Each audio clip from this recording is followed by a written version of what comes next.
Daily. Taste the Daily.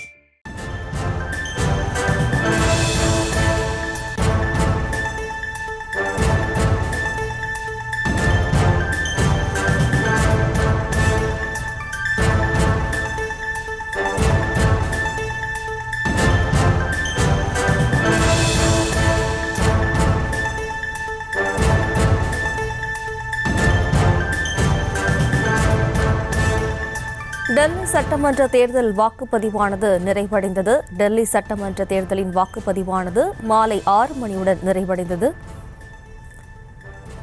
6 மணிக்கு முன்னதாக காத்திருப்பவர்களுக்கு token வழங்கி வாக்களிக்க வாய்ப்பானது வழங்கப்பட்டுள்ளது. டெல்லி சட்டமன்ற தேர்தல் வாக்குப்பதிவானது நிறைவடைந்துள்ளது.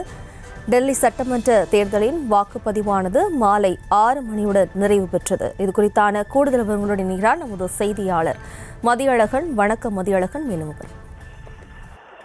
டெல்லி யூனியன் பிரதேச சட்டமன்ற தேர்தலுக்கான வாக்குப்பதிவு இன்று காலை தொடங்கி விறுவிறுப்பான வாக்குப்பதிவு பதிவான நிலையில் மாலை 6 மணியுடன் வாக்குப்பதிவு நிறைவடைந்திருக்கிறது. இது தொடர்பாக தேர்தல் ஆணையமும் அதிகாரப்பூர்வ அறிவிப்பை வெளியிட்டிருக்கிறது. 6 மணிக்கு முன்னதாக வாக்குச்சாவடிக்கு வந்தவர்கள் மட்டுமே வாக்களிப்பதற்கு அனுமதிக்கப்படுவார்கள் என்றும் தெரிவிக்கப்பட்டிருக்கிறது. அதாவது 6 மணிக்கு முன்னதாக வந்தவர்கள் இரவு எவ்வளவு நேரம் ஆனாலும் வாக்களிக்க அனுமதிக்கப்படுவார்கள் என்றும் தெரிவிக்கப்பட்டிருக்கிறது. இந்த தேர்தலை பொறுத்தவரை மும்முனை போட்டியானது நிலவி வருகிறது.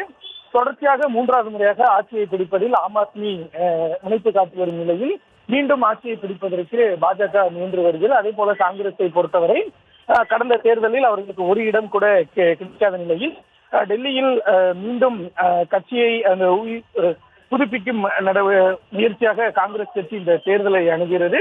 இந்த வகையில் 3 முனை போட்டியாக நடைபெற்ற தேர்தலுடைய அந்த வாக்குப்பதிவானது தற்பொழுது நிறைவடைந்திருப்பதாக தெரிவிக்கப்பட்டு இருக்கிறது. காலை 7 மணிக்கு தொடங்கிய வாக்குப்பதிவு 6 மணியுடன் நிறைவடைந்திருக்கிறது.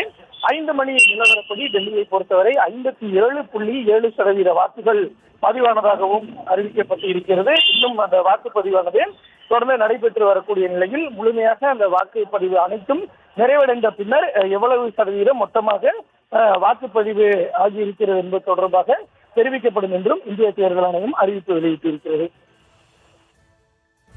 விவரங்களுக்கு நன்றி மதியழகன்.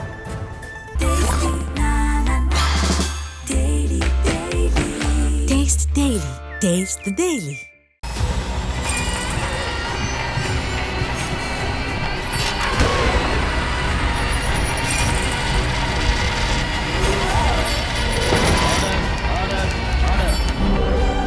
நிகழ்தகவு குற்றங்களின் மறுபரிமாணம் நாள்தோறும் இரவு 10 மணிக்கு இணைந்திருங்கள் நமது நியூஸ் தமிழ் தொலைக்காட்சியோடு.